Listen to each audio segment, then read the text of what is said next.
Quelle est votre politique de fidélisation pour vos collaborateurs?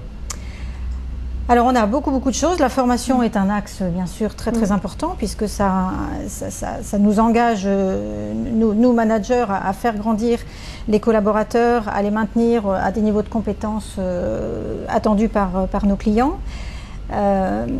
On a des outils de fidélisation par des modes de travail innovants, donc ça c'est assez récent dans l'entreprise. Je pense qu'on est une des premières entreprises de notre secteur à avoir formalisé un accord sur le télétravail. Oui, c'est un sujet dont on parle beaucoup et peu d'entreprises en France ont bougé Voilà, dessus. donc là on a formalisé un accord, ça veut dire que cette possibilité est vraiment encadrée par un accord et donc nos collaborateurs peuvent travailler quelques journées dans le mois chez eux à distance.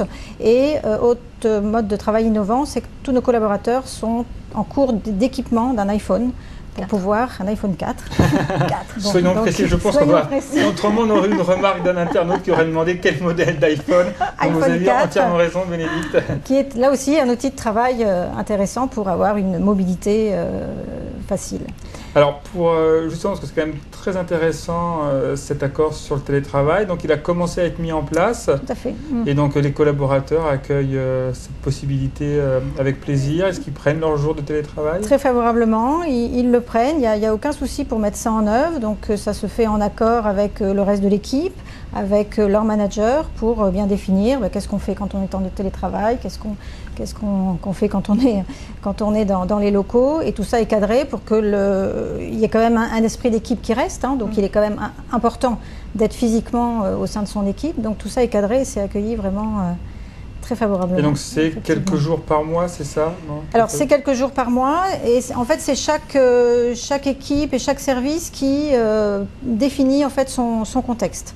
Il y a un cadre qui est qu'on doit être, je crois, 2 jours par semaine au minimum au sein de l'entreprise. Oui. Mais dans certaines équipes, ça sera peut-être 3, ça sera utile, dans d'autres, ça sera 2. Donc c'est vraiment défini dans chaque contexte. C'était une attente qui est remontée de vos entretiens de recrutement avec les candidats?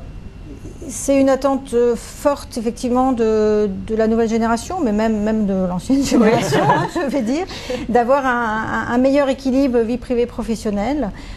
Donc ça en fait partie. Il y a beaucoup de choses qui se passent aussi par des réseaux, par des communautés d'experts. Il y a beaucoup d'échanges qui se font maintenant par des téléconférences. Donc c'est vrai que la proximité physique n'est plus forcément indispensable à la qualité du travail. Et donc effectivement c'était important de mettre ça en place. Ah, c'est parfait.